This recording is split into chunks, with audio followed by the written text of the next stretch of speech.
a crowd started to gather. The men were chanting in Arabic, "Allahu Akbar! Allahu Akbar!" And my father and I, as I was holding his hand, were pushed to the front of this crowd.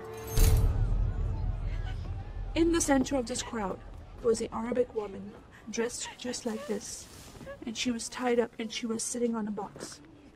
Next to her was an Arabic man, and he did a traditional Islamic prayer on the floor. And he got up from the floor, and from his side, he pulled out this very long golden sword, and he beheaded the woman. My legs are shaking, and my heart is going fast. And my father said, "If you don't listen to the teachings we're instilling in your life, this will happen to you one day."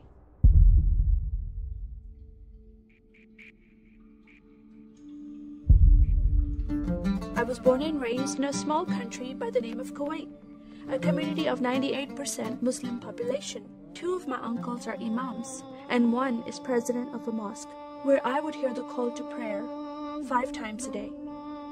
As a Muslim, the word Yahudi, which means Jew, was instilled in me as a bad word, as a cuss word. Yahudis should not exist.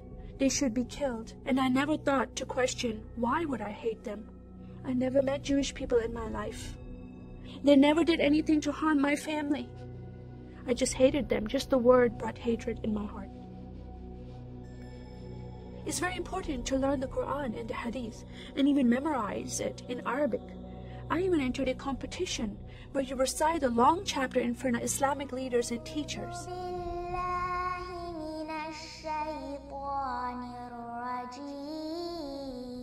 And I came 2nd place. I thought I did a good job. But my father said, "No, that's not good enough." Most of my life for me, it was alone, by myself, broken person, in need of love from my family, but I never received it from them. I tried to experience this love from Creator God, from Allah. In my prayer times, I lifted up my hands and I cried out to Allah for help. Please have my father stop beating my mother. Please have my father stop beating me. But no help came. God is not a personable God to Muslims. God doesn't say, "I love you." Saddam Hussein forces came in the middle of the night and invaded the small country of Kuwait.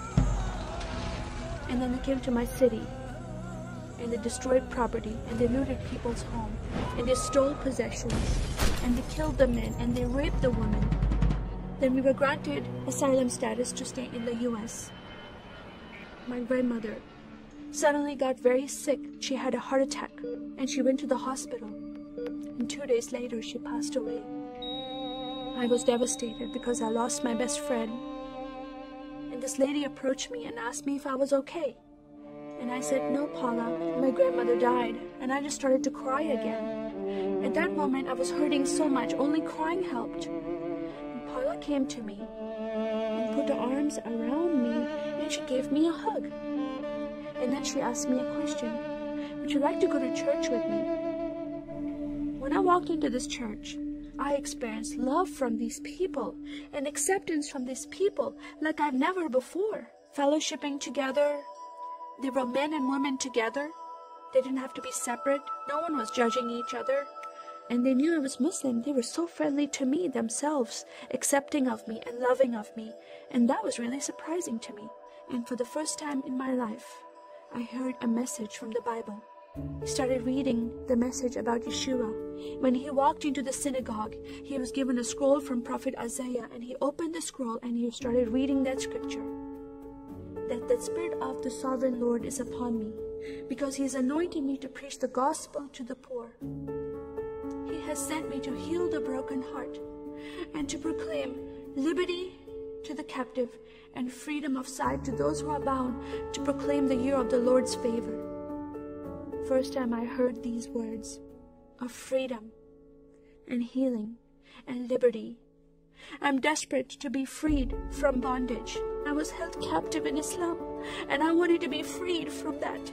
I was blinded with so much hatred in my heart. The darkness broke from my eyes. The veil came off my heart.